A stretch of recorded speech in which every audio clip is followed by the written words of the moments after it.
सांगली ते माधवनगर रोडवर असणाऱ्या चिंतामणीनगर रेल्वे पुलाचं काम गेल्या 13 महिन्यांपासून सुरू आहे। ठेकेदाराला शासनाने मुदतवाढ दिली, मात्र अद्याप मुदतीत काम पूर्ण होण्याची शक्यता नाही।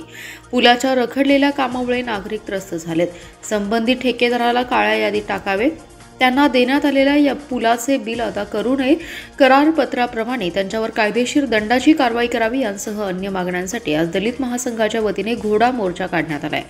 मोर्चाच्या प्रारंभी पुष्पराज चौक येथील अण्णाभाऊ साठे यांच्या पुतळ्याला अभिवादन करण्यात आलं। पुष्पराज चौक ते चिंतामणीनगर रेल्वे पुलापर्यंत घोडा घेऊन मोर्चा काढण्यात आलाय। चिंतामणीनगर येथील रेल्वे उड्डाण पुलाचं काम सुरू होऊन 13 महिने पूर्ण झाले। कॉन्ट्रॅक्टर आणि संबंधित बांधकाम अधिकाऱ्यांनी पूल फेब्रुवारी 2024 रोजी पूर्ण करून देण्याचं लेखी करारपत्र असून सुद्धा पुलाचं काम या ठिकाणी पुढे ढकलण्यात आलं। सदर पुलाहून सांगली बाजारपेठेत येणारे असंख्य नागरिक, विद्यार्थी, शासकीय ऑफिसच्या कार्यालयात येणारे सर्व सामान्य लोकांचं अतोनात हाल झालेला आहे।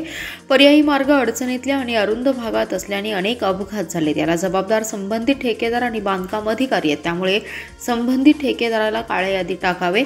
पुलाचे काम 15 ऑगस्टपर्यंत मुदतीत पूर्ण करावे। त्यांना देण्यात आलेल्या या पुलाचे बिल अदा करण्यात येऊ नये, करारपत्राप्रमाणे त्यांच्यावर कायदेशीर दंडाची कारवाई करण्यात यावी अशी मागणी आंदोलनाद्वारे करण्यात आली आहे। मोर्चात उत्तम मोहिते, टिपू पटवेगार, वनिता कांबळे, विजय घाटगे, महावीर चंदन शिवे यांच्यासह कार्यकर्ते मोठ्या संख्येने सहभागी होते।